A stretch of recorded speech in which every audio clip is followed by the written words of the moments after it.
নমস্কার, আমি doctor GS Mukherjee. আজকে আমরা আলোচনা করব অ্যাকনি স্কার বা ব্রণর ক্ষত নিয়ে। এই ব্রণর ক্ষত সাধারণ অর্থে কোনো মলম বা খাবার ঔষধে ভালো হয় না। এই ব্রণর ক্ষতর চিকিৎসার জন্য সাধারণত আমাদেরকে বেশ কিছু পদ্ধতি বা লেজারের সাহায্য নিতে হয়। এগুলি চিকিৎসায় যাওয়ার আগে ভালো করে রোগীর ত্বক এবং ক্ষত কেমন আছে সেটি পর্যবেক্ষণ করতে হয়। সেই অনুযায়ী আমাদেরকে চিকিৎসার প্ল্যান করতে হয়। সব ধরনের ক্ষত বা সব ধরনের রোগীর জন্য একই চিকিৎসা কখনোই নয়।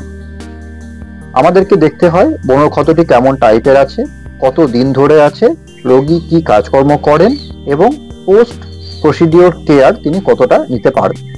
অর্থাৎ ধরুন একটা প্রসিডিওর করা হলো, তারপর সান এক্সপোজার বা রোদ থেকে মুখকে ঢেকে রাখা, এগুলি তিনি কতটা করতে পারবেন।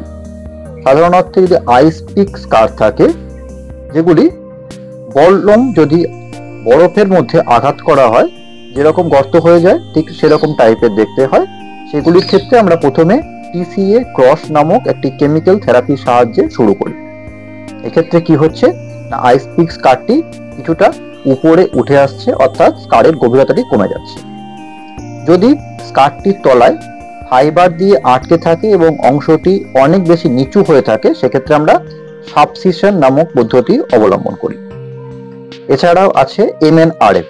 এমএনআরএফ আমাদের গালের ত্বকের কোলাজেন রিমডেলিং এ হেল্প করে এবং স্কিন টাইট করে ব্রণর স্কারগুলিকে একটু এলিভেট করতে সাহায্য করছে। এছাড়াও আছে স্কিন রিসারফেসিং এর জন্য ফ্র্যাকশনাল CO2 লেজার। তাই এই প্রত্যেকটি পদ্ধতিরই কিছু মেরিট এবং ডিমেরিট আছে এবং পোস্ট প্রসিডিওর কেয়ারগুলি খুব ভালোভাবে নিতে হয়।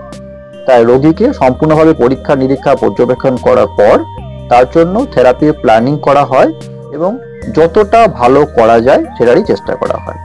সাথে অনেক সময় PRP বা GFC, যেটা গ্রোথ ফ্যাক্টর কনসেন্ট্রেট নামে পরিচিত, সেটি স্কিনে ইনজেকশনের মাধ্যমে ইনজেক্ট করা হয়।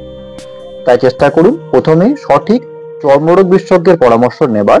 কখনোই দোকান থেকে ফেস ওয়াশ বা কোনো ক্রিম কিনে বা কোনো অপ্রশিক্ষিত ব্যক্তির কাছ থেকে পরামর্শ নিয়ে লেজার বা কোনো থেরাপি করতে যাবেন না।